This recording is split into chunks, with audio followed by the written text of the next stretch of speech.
Hey everybody, welcome to the Simple Farmhouse.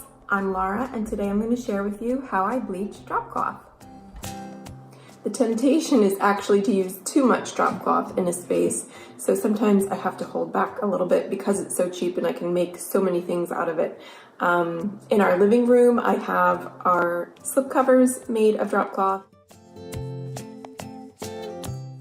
In our bedroom I have our bed skirt made of drop cloth. And in some other rooms, I have curtains made of drop cloth.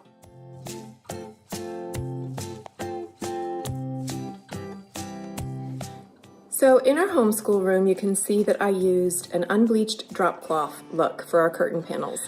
It's darker, it's rougher, it doesn't drape quite as softly as a bleached drop cloth. I hung it on curtain rings to get that pleated look. And when I put the bleached drop cloth next to it, you'll see the difference in color and softness and drape.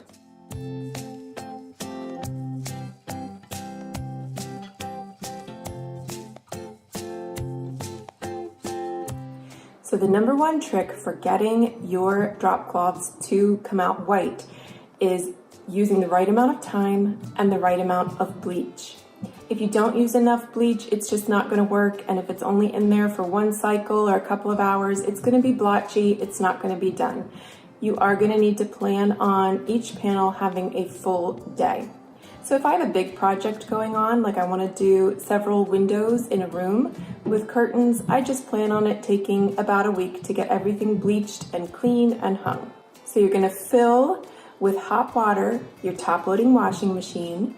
It has to be top loading. Unfortunately, it cannot be front loading because you're going to need to soak this with that lid open. So if you don't have a top loading washing machine, ask a friend or look into some options for using a tub. I'm not 100% sure about using your bathtub. Please don't cause any damage to your home. Do a little research on that first. But there are possibilities of potentially just soaking it in some other sort of tub.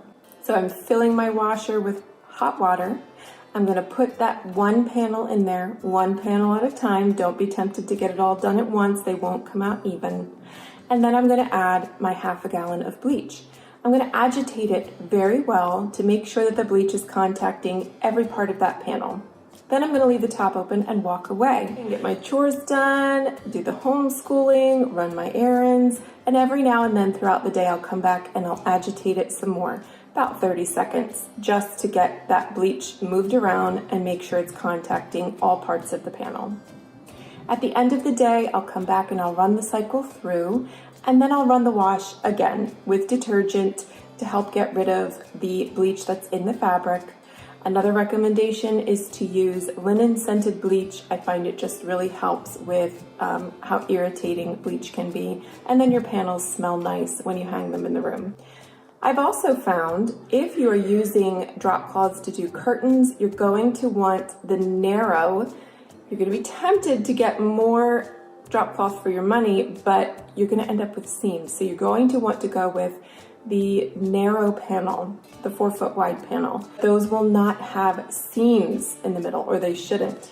Now, if you were doing a project where you wanted to refinish a piece of furniture, drop cloth is a great fabric to use for that.